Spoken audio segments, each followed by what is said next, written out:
Assalamualaikum warahmatullahi wabarakatuh. Nama saya Ahmad Fakur Rahman bin Adina. Okey, hari ni saya nak terangkan pasal rokok. Rokok ni benda, lepas tu mana asalnya rokok ni. Okey, kalau ikut kira rokok ni lebih kurang gini lah rokok dia. Okey, rokok saya kalau ikut kira setiap negara jadi saya masing-masing. Okey, dia macam batang gini, sini dia tak kapah, ada rokok dia tak kapah, lepas tu sini dia tak tembakau, lepas tu dari saya dia tak mulut. So dekat hujung tembakau ni dia nyalakan dengan lighter. Okey, kalau kita nak sentuh pasal sejarah lah, rokok ni dia asal daripada Amerika sebenarnya. Macam sebelum Eropah tu dia sampai ke Amerika, orang asli Amerika zaman dulu tu dia hisap rokok untuk memuja roh dan dewa. Dengan misal rokok kan, rokok tu biasa kan, biasalah orang puji Tuhan palsu ni dia apa ni, buat benda yang ada asap gitu. Okey, lepas tu sampailah orang Europe tu, Eropah tu dia pergi dekat dia menjajah Amerika tu kan. Lepas tu dia memperkenalkan rokok. Lepas tu kita tahu British ni kan dia conquer dunia sekejap kan. Lepas tu dia menyebarkan kat seluruh dunia sampailah kat Malaysia. Okey, lepas tu dalam rokok ni dia ada banyak bahan kimia macam nikotin, tar, lepas tu cyanida, benzema, kadmium. Okey, benda-benda ni boleh memberi efek dekat badan kita, sebab benda dalam badan kita ni tak boleh terima benda tu. Sebab tu orang hisap rokok ni dia mudah kena penyakit, contoh macam penyakit sakit jantung, lepas tu serangan jantung, kanser gitu apa semua, paru-paru. Okey, sebenarnya rokok ni dia bukan salah satu pendapatan negara juga, sebab bila rokok masuk Malaysia kan dia ada cukai. Itu cukai tu jadi salah satu pendapatan negara. Assalamualaikum warahmatullahi wabarakatuh. Nama saya Muhammad Iqbal Firdaus bin Muhammad Umar. Nombor matrik 13 DKA 19F 1172.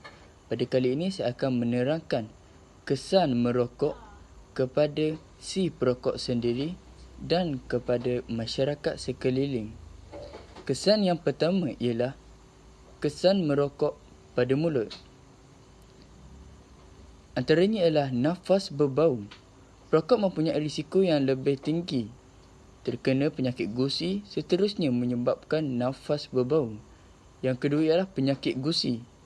Bahan-bahan toksik pada rokok akan membantutkan fungsi dan aktiviti gusi yang sihat. Yang ketiga ialah pewarnaan gigi sendiri kepada si perokok.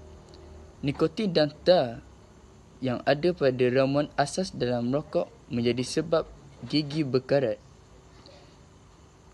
Kesan yang seterusnya ialah kanser paru-paru. Kanser ini merupakan salah satu penyebab kepada kenaikan kematian masyarakat Malaysia melalui rokok. Pecahan mengikut kaum. Kaum Cina merupakan kaum yang tertinggi peratusannya menunjukkan kematian disebabkan rokok sebanyak 71%, manakala Melayu 19% dan India 9%. Majoriti kematian ini purata umur diagnosis sebanyak 60 tahun.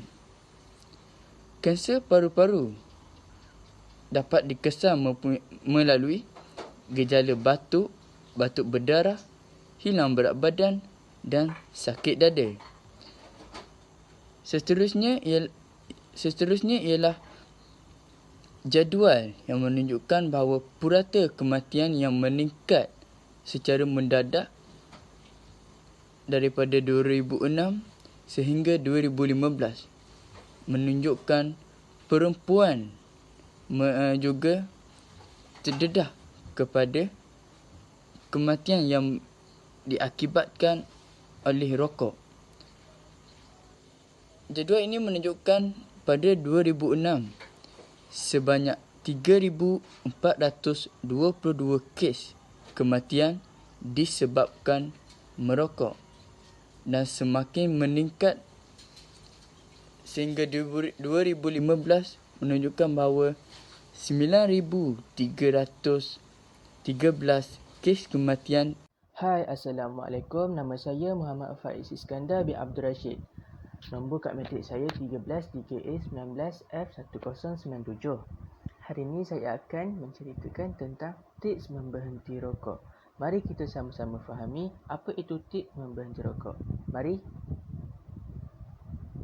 Merokok memberi keburukan kepada semua orang. Ia tidak memberi kebaikan kerana yang pertama, merokok memberi kesan buruk kepada orang di sekeliling anda, terutama ahli keluarga anda. Yang kedua, ibu yang mengandung boleh melahirkan anak tidak cukup bulan, kurang berat badan atau mati selepas lahir. Yang ketiga, kanak-kanak terdedah kepada asap rokok boleh sering sakit, mengalami batuk-batuk, selesema serta jangkitan telinga, hidung dan tekak, mengalami perkembangan paru-paru yang lemah dan mereka juga mudah mendapat asma. Apakah faedah yang diperolehi dengan memberhenti rokok? Keputusan untuk memberhenti rokok adalah untuk kebaikan diri sendiri dan kesihatan keluarga anda. Yang pertama, panjang umur. Suatu hari, dua perokok akan mati lebih awal disebabkan penyakit berkaitan merokok. Yang kedua, mengelakkan dari bahan-bahan berbahaya. Asap rokok mengandungi 4,000 bahan kimia dan 50 daripadanya boleh menyebabkan kanser. Yang ketiga, mencegah penyakit. Hampir 40 jenis penyakit yang berkait dengan merokok, kanser paru-paru, sakit jantung, penyakit paru-paru yang kronik, strok dan ulcer. Yang keempat, kehidupan yang lebih sihat. Mereka yang tidak merokok kurang mendapat batuk, selesema dan lain-lain penyakit. Yang kelima, mencegah daripada mendatangkan keburukan kepada orang lain. Bila anda merokok, ia memberi kesan kepada orang di sekeliling anda di mana asap rokok tersebut boleh mendatangkan serangan asma. Bagaimana hendak memberhenti rokok? Pelajari kaedah yang betul. Banyak kaedah untuk memberhenti rokok. Faktor yang paling penting adalah keinginan anda untuk menjadikannya satu kenyataan. Yang pertama, tetapkan tarikh untuk memberhenti. Yang kedua, yakin diri. Yang ketiga, membuat nota peringatan. Yang keempat, katakan pada diri anda, saya bukan perokok. Yang kelima, sentiasa berfikiran positif. Yang keenam, dapatkan sokongan moral daripada orang rapat. Yang keenam, gunakan terapi pengganti nikotin. Yang terakhir sekali, amalkan 12M untuk memberhenti rokok. Mesti anda pelik kan? Apa itu 12M? Mari saya terangkan. Apa itu 12M? Tips memberhenti rokok 12M. Yang pertama, melengah-lengahkan. Sebagai contoh, tunggu 5 minit atau katakan nanti sebentar. Yang kedua, menarik nafas panjang. Tarik nafas 3 kali secara perlahan-lahan. Yang ketiga, minum air, terutama air masak. Elakkan minum berkafein. Yang keempat, menyibukkan diri. Buat sesuatu bagi mengalih fikiran untuk melupakan rokok. Yang kelima, menjauhkan diri. Sebagai contoh, daripada orang yang merokok. Yang keenam, mengelakkan diri daripada suasana atau situasi yang mendorong kepada merokok. Yang ketujuh, mengunyah sesuatu. Yang kelapan, membasuh tangan selalu. Dan yang kesembilan, mandi dengan keras setiap hari.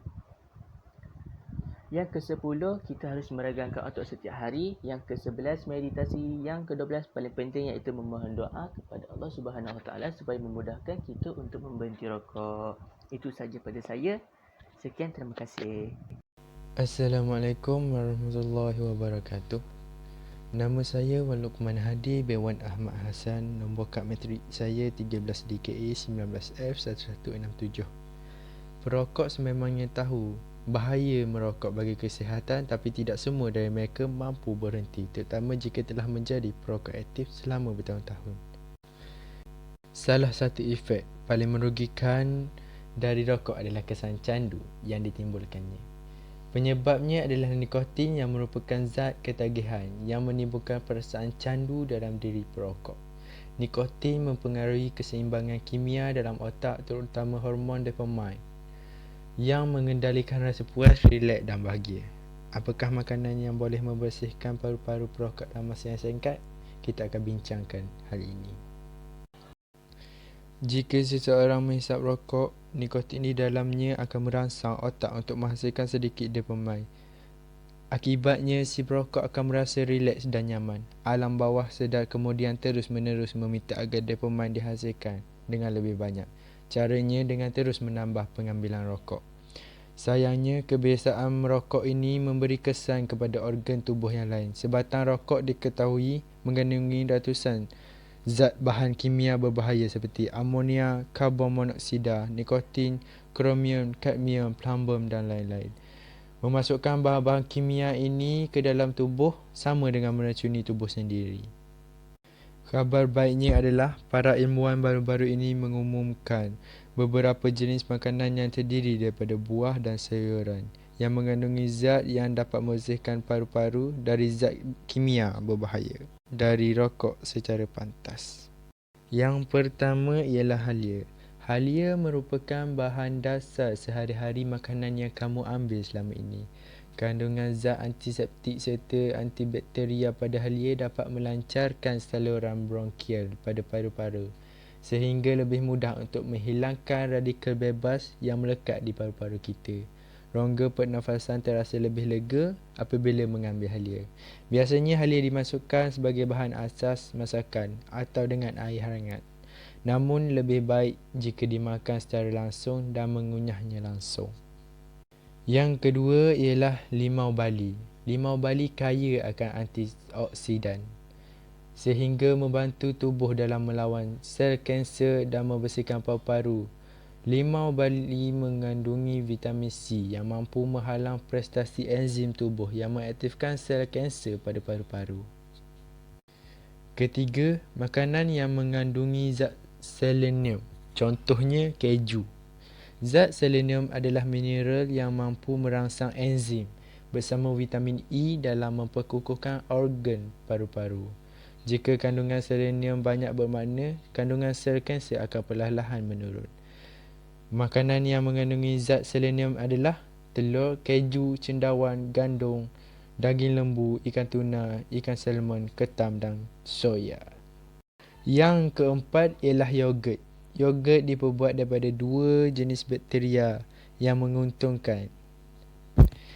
Yogurt boleh menghasilkan zat-zat yang diperlukan oleh hati sehingga berguna untuk pencegahan penyakit kanser dan paru-paru. Yang kelima ialah buah delima. Ekstrak buah delima dapat membantu untuk membersihkan paru-paru.